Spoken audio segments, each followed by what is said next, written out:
I'm going to recap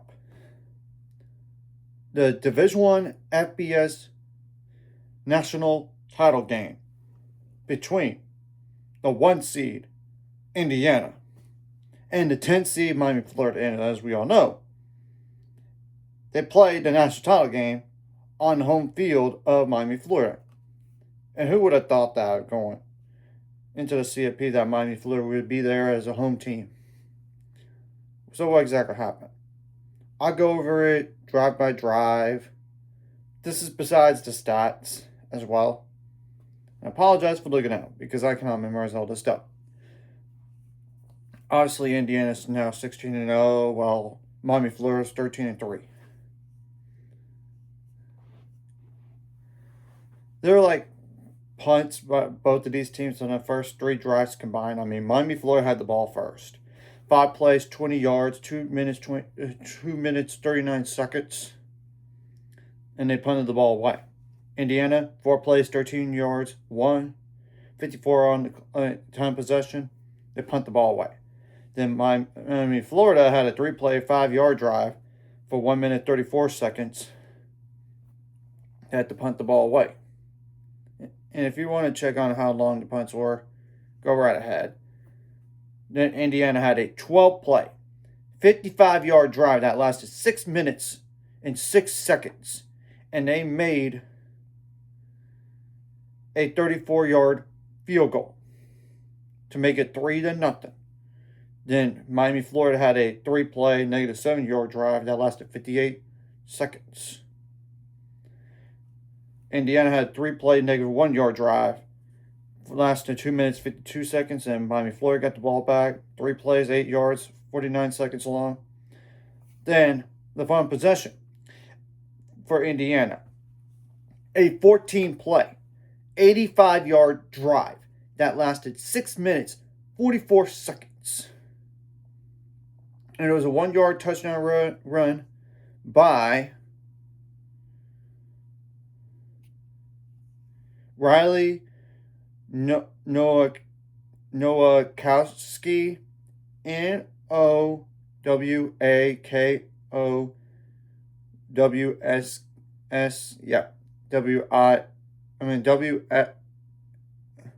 WSKI.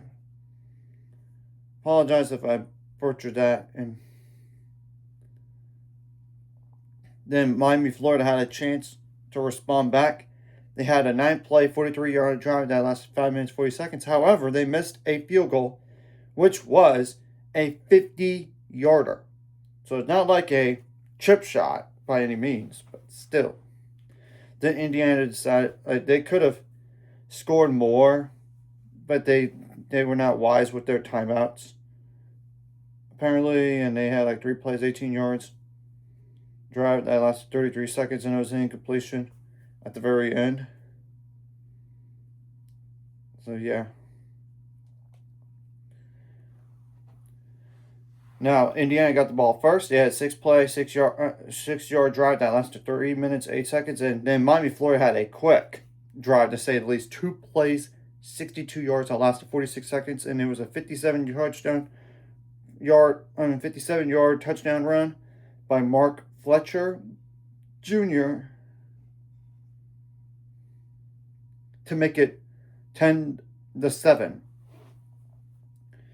And the next 3 possessions were punts combined. I mean, Indiana 4 plays, 22 yards, 2 minutes 4 seconds.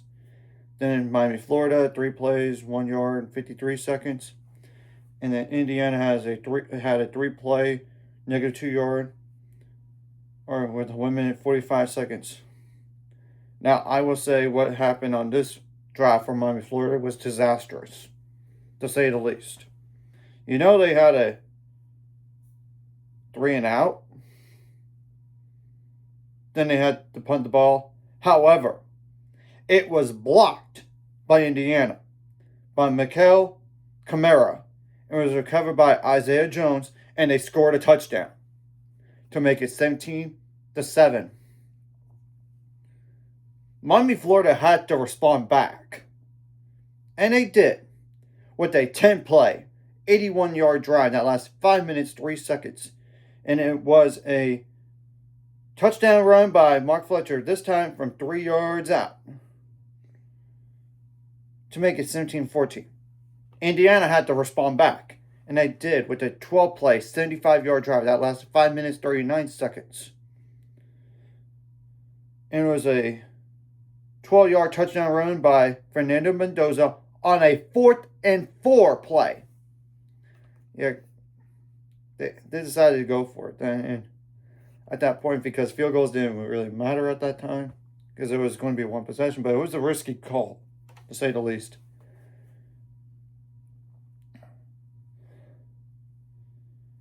And they did go for it like one other time during that drive, so that had to be demoralizing for that defense. But Miami responded back in a big way. 8 plays, 91 yards. That lasted 2 minutes, 34 seconds. And it was a 22-yard touchdown pass to Malachi Tony from Carson Beck to make it 24-21. Now, this next drive was crucial for Indiana. It got to that point in the game where one more first down, Indiana wins the ball game, no drama. Well, they got to a 3rd and 1.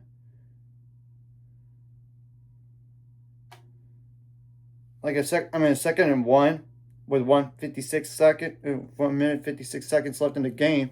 But then there was a slight flinch by the offensive line by Indiana to make it 2nd and 6. And they had a 1-yard run. Miami called timeout. And a 1-yard run. Miami called timeout. And they had to go for the field goal at that point. And just hope the defense could stop them. And they made a 35-yard field goal to make it 27-21. And that was a drive that was 11 plays long, 58 seconds, and 58 yards that lasted 4 minutes, 55 seconds. Now, Miami had a chance. They got the ball back, and they even got to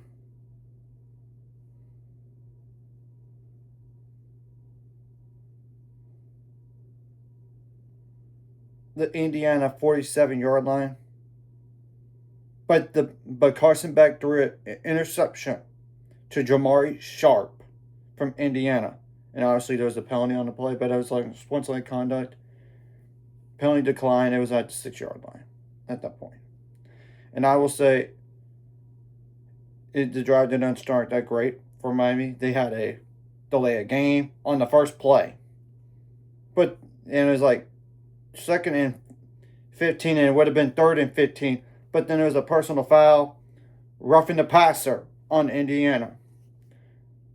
So Indiana gave him a shot, but nope. And obviously at the very end of the game, Indiana did 2 plays that lasted -4 yards. -4 yards for 44 seconds to make it 27-21 as the final score. I was not surprised that Indiana won. I picked them to win. But I just wondered if Miami, Florida would put up a fight or not. That's the question. And this was the first national title for Indiana in football in their program history. So congrats to them, and it's got to be tough for Miami still not get a national title since 2001. Now I'm going to just go over the stats. I'll start with Miami. 19 completions out of 32 attempts for 232 yards and 1 touchdown. With 1 touchdown and 1 interception. And they had 21 rushing attempts for 110 yards with 2 touchdowns. And Mark Fletcher had above 100 yards rushing in this game. That's huge. It's just Indiana just needed to make sure they don't get them above like 140 in this game in terms of rushing. Yes, Carson Beck beat him through the air a little bit. But still. And they did have 3 sacks, 6 tackles for loss, like 67 tackles in total and 43 solo.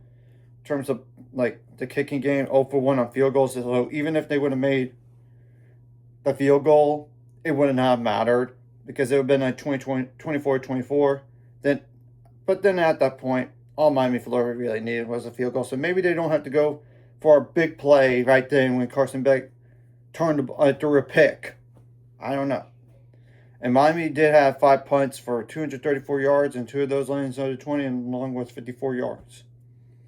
Now I'm going to go over Indiana's side of things. Now, they were not efficient passing the ball compared to the last few games, to say the least. I mean, 16 completions out of 27 attempts for 186 yards, no touchdowns, no picks. Though they nearly fumbled the ball away. And Indiana had 45 rushing attempts for 131 yards with 2 touchdowns. Yeah. 49 tackles in the game, 33 solo, 1 sack, and 1 tackle for loss. And I already went over the person with the interception. Now, in terms of field goal kicking, like 2 for 2 on field goals, long 35, 3 for 3 on extra points. Same thing goes for Miami on extra points, by the way, 3 for 3. And 5 punts for 241 yards, like 2 of those landed inside the 20-yard line, along with 55 yards. Obviously, giving up like a block punt for a touchdown, not ideal, and you cannot have special teams mistakes like that. You just can't. And I know I didn't go over like punt return yards, like Malachi Tony for Miami, for those 25 yards, long 18. Now, obviously, Indiana only had 16 in total, technically 2 for 16 yards along with 16. Actually just 1, because they just fair caught the other ones, or get away from the ball. And obviously the only other one that it recorded was the touchdown by Isaiah Jones, like when there was a block punt at that situation. Now, 15 first downs for Miami, 20 for Indiana. Third down, 3 for 11 for Miami, 6 for 16 for Indiana. 1 for 1 on 4th down for Miami, 2 for 2 for Indiana. Yeah, in terms of total yards, Miami outgained them by 25 yards. 342 to 317, as you could notice if you add all those yards up. In terms of like the passing yards and rushing yards. Now, Miami committed 7 penalties for 60 yards. Indiana committed 5 penalties for 38 yards. Usually it's less than that. Time possession, Indiana won it. 36 minutes, 24 seconds to Miami, Florida's 23 minutes, 36 seconds.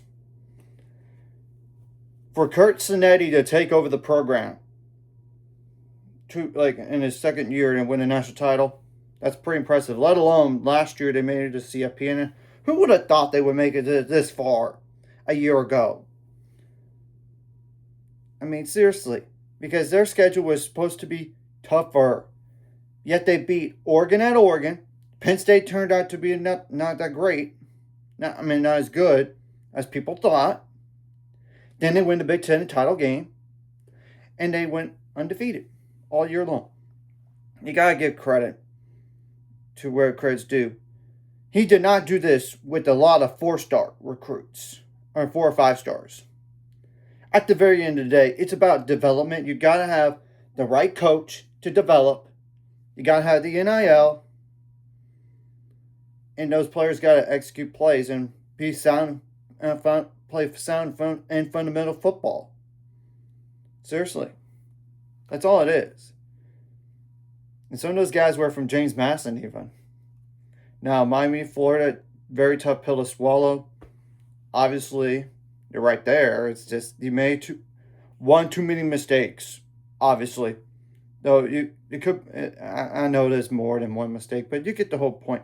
One less mistake, or 2, you probably win this game.